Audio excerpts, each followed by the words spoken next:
अध्याय 4 करों का इतिहास और निगमों की शक्ति। मेरे अमीर पिता ने सिर्फ चतुराई से खेल खेला और उन्होंने इसे निगमों के माध्यम से किया, जो अमीरों का सबसे बड़ा रहस्य है। गरीब अक्सर कहते हैं, अमीर इसके लिए भुगतान क्यों नहीं करते, या अमीरों को करों में अधिक भुगतान करना चाहिए और इसे गरीबों को देना चाहिए। हालांकि वास्तविक अमीर कभी भी कर नहीं देते हैं। कर चुकाने वाले लोग शिक्षित मध्यम वर्ग के हैं, जबकि गरीब पिता शिक्षा का इतिहास जानते थे, अमीर पिता करों का इतिहास जानते थे। युद्धों के भुगतान के लिए अस्थायी रूप से इंग्लैंड और अमेरिका में करों की शुरुआत हुई। यह 1874 तक नहीं था जब इंग्लैंड ने अपने नागरिकों की आवश्यकता के रूप में स्थायी रूप से आयकर जोड़ा था। अमेरिकियों के लिए इसकी शुरुआत 1913 में हुई थी। करों के बारे में एक दिलचस्प बात यह है कि शुरुआत में इसका भुगतान केवल अमीरों को करना था। सरकारों ने गरीबों और मध्यम वर्ग से यही कहा कि उन्हें इस विचार के साथ जोड़ने में मदद करें। इस तरह सबसे पहले इसे कानून का रूप दिया गया। गरीब पिता पैसे खर्च करने और लोगों को काम पर रखने के लिए भुगतान किया गया। सरकार का सम्मान उतना ही बड़ा होता है। रिच डैड कम खर्च और काम पर रखने से निवेशक का सम्मान बढ़ता है। गरीब पिता अमीर लालची बदमाश हैं। अमीर पिता सरकार आलसी चोर हैं। अमीरों पर कर नहीं लगता क्योंकि कर कानून उन्हें नौकरियां पैदा करने और आवास उपलब्ध कराने में मदद करते हैं। इस प्रकार सरकार अपने कर राजस्व के लिए मध्यम वर्ग पर निर्भर है। अमीरों ने अपना पैसा एक निगम में लगाया। उनकी संपत्ति उनके निगम में आय डालती है और फिर कॉरपोरेट आय का उपयोग उनके व्यक्तिगत आय विवरण के लिए आय के रूप में किया जा सकता है, और उनके व्यक्तिगत आय विवरण के खर्च निगम के खर्चों में जा सकते हैं। भले ही जनता लगातार अमीरों पर कर लगाने के तरीके खोजने की कोशिश करती है, लेकिन अमीर लगातार उन्हें मात देते रहते हैं। सरकार के बारे में याद रखने वाली बात यह है कि यदि वे अपने आवंटित धन को खर्च नहीं करते हैं, तो अगले बजट की घोषणा होने पर उन्हें पैसे खोने का जोखिम होगा। उन्हें कुशल व्ययकर्ता होने के लिए पुरस्कृत नहीं किया जाता है। फिर भी उद्यमियों को वित्तीय दक्षता के लिए पुरस्कृत किया जाता है। दोनों के बीच की मानसिकता बिल्कुल विपरीत है। अमीर लोग करों का भुगतान करने से बचने के लिए कानूनी खामियों की तलाश में रहते हैं। इसीलिए वे अक्सर सबसे चतुर अकाउंटेंट और वकीलों को नियुक्त करते हैं।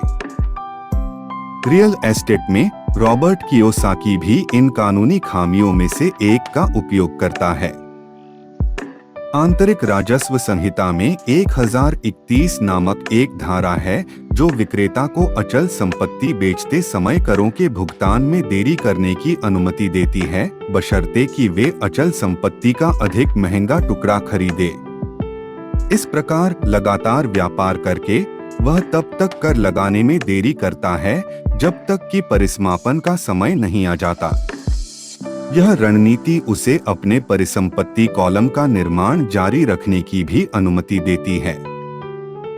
कानून को जानने से आपको पैसे बचाने में मदद मिल सकती है, साथ ही यह सुनिश्चित करना भी कि आप इसका पालन करें।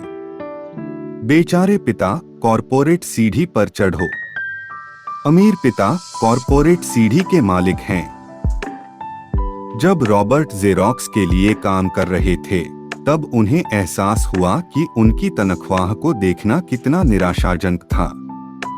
उनके बॉस उनसे पदोन्नति और वेतन वृद्धि के बारे में बात करेंगे। हालांकि इससे उन्हें अपनी कटौतियों में भी वृद्धि देखने को मिली। वह स्वयं को अपना गरीब पिता बनते हुए देख सकता था। इस एहसास ने ही उसे एहसास दिलाया कि उसे अपने अमीर पिता के रास्ते पर चलने की जरूरत है। इसलिए रॉबर्ट ने अपने संपत्ति कॉलम का निर्माण करके अपने व्यवसाय पर ध्यान केंद्रित किया ताकि वह हवाई के रियल एस्टेट बाजार में निवेश कर सके। इस नई प्रेरणा ने उन्हें कार्यस्थल पर जेरॉक्स मशीनें बेचने में और अधिक मेहनत करने के लिए प्रेरित किया। वह जानता था कि वह अपने से भी बड़ा कुछ बना रहा है। 3 साल की कड़ी मेहनत के बाद उनका रियल एस्टेट व्यवसाय जेरॉक्स की तुलना में अधिक कमा रहा था। उनकी कंपनी ने उनके लिए पहली पोर्श खरीदी। उनके सहकर्मियों को इस बात का अंदाजा नहीं था कि वह पोर्शे पर अपना कमीशन नहीं बल्कि संपत्ति पर खर्च कर रहे थे। बेचारे पिता, कॉरपोरेट सीढ़ी पर चढ़ो। अमीर पिता कॉरपोरेट सीढ़ी के मालिक हैं। जब रॉबर्ट जेरॉक्स के लिए काम कर रहे थे, तब उन्हें एहसास हुआ कि उनकी तनख्वाह को देखना कितना निराशाजनक था। उनके बॉस उनसे पदोन्नति और वेतन वृद्धि के बारे में बात करेंगे।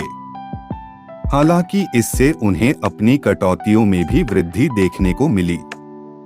वह स्वयं को अपना गरीब पिता बनते हुए देख सकता था।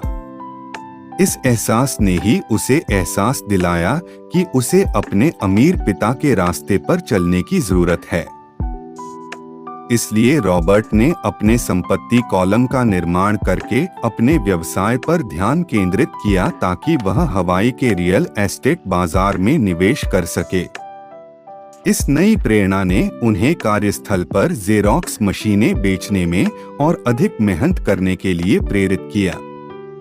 वह जानता था कि वह अपने से भी बड़ा कुछ बना रहा है। 3 साल की कड़ी मेहनत के बाद उनका रियल एस्टेट व्यवसाय जेरॉक्स की तुलना में अधिक कमा रहा था। उनकी कंपनी ने उनके लिए पहली पोर्श खरीदी। उनके सहकर्मियों को इस बात का अंदाजा नहीं था कि वह पोर्शे पर अपना कमीशन नहीं बल्कि संपत्ति पर खर्च कर रहे थे। वित्तीय आईक्यू 4 प्रमुख क्षेत्रों से बना है। लेखांकन, संख्याओं को पढ़ने की क्षमता, निवेश, पैसा बनाने की अवधारणा, बाजारों को समझना, आपूर्ति और मांग को जानना, कानून, आपके निगम द्वारा प्रदान किए जा सकने वाले कर लाभ और सुरक्षा को जानना। कर लाभ, निगम करों से पहले खर्चों का भुगतान कर सकते हैं जो कर्मचारी नहीं कर सकते। एक निगम अपना सब कुछ खर्च कर सकता है और बची हुई हर चीज पर ही कर लगाया जा सकता है। आप कार भुगतान, बीमा, मरम्मत, स्वास्थ्य क्लब सदस्यता और अधिकांश रेस्तरां भोजन का खर्च उठा सकते हैं। मुकदमों से सुरक्षा, अमीर अपनी संपत्ति को लेनदारों से बचाने के लिए निगमों का उपयोग करते हैं, जबकि गरीब और मध्यम वर्ग खुद ही सब कुछ हासिल करने की कोशिश करते हैं। निगमों के साथ व्यवसाय के स्वामी, कमाना, खर्च करना, करों का भुगतान, कर्मचारी जो निगमों के लिए काम करते हैं, कमाना, करों का भुगतान, खर्च करना।